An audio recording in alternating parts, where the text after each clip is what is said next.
आज की इस वीडियो में हम आपको सुनाएंगे आंवला नवमी की व्रत कथा।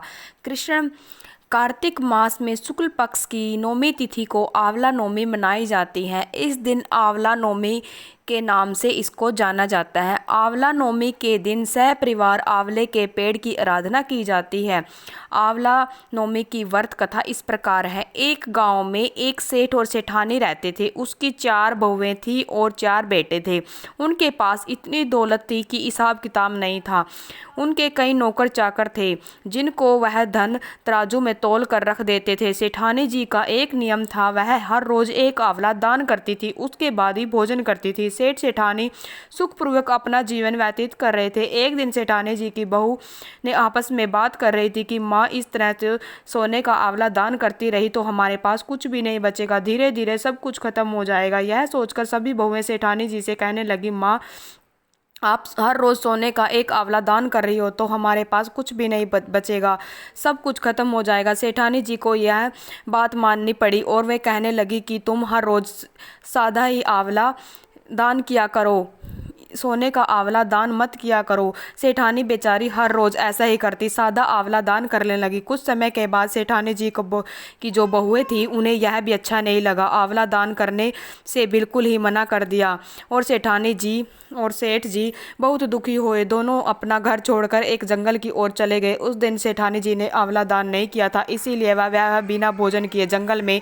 वहीं रह गए और चलते चलते वहीं किसी पेड़ के नीचे सो गए। जब सुबह उठे तो उन्होंने देखा तो एक सोने का आंवले का जो पेड़ था आंवला का पेड़ था वह सोने में बदल गया। उस पेड़ के जो एक आंवला तोड़कर उसने दान किया और फिर भोजन किया।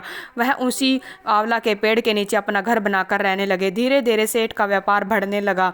देखते ही देखते दोनों फिर से धनवान हो गए। सेठानी जी एक बार फिर अपना सोने का आंवला दान करने का नियम करती है। दूसरी ओर सेठ और सेठानी उधर सेठ जी और सेठानी जी को जाता देख उनके बहू बेटे आपस में झगड़ने लगते हैं, व्यापार में घाटा होने लगता है। देखते ही देखते सारी पूंजी खत्म हो जाती है। अब मजदूरी करने के लिए घर से बाहर जाना पड़ता है। काम की तलाश में घूमते घूमते वहां पर पहुंच जाते हैं जहां सेठ और सेठानी जी रहते थे।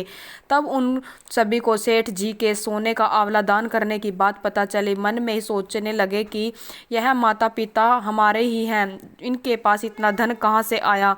काम करते हुए सेठ के पास जाते हैं और सेठ जी को देखते हैं तो उसको अपना पिता के रूप में पाते हैं और उसके पैर पकड़ कर उससे माफ़ी मांगते हैं। पिताजी, हमें माफ़ कर दीजिए, हम पैसे के लालच में अंधे हो गए थे, हमने आपका अपमान किया, आपको घर से बाहर निकाल दिया।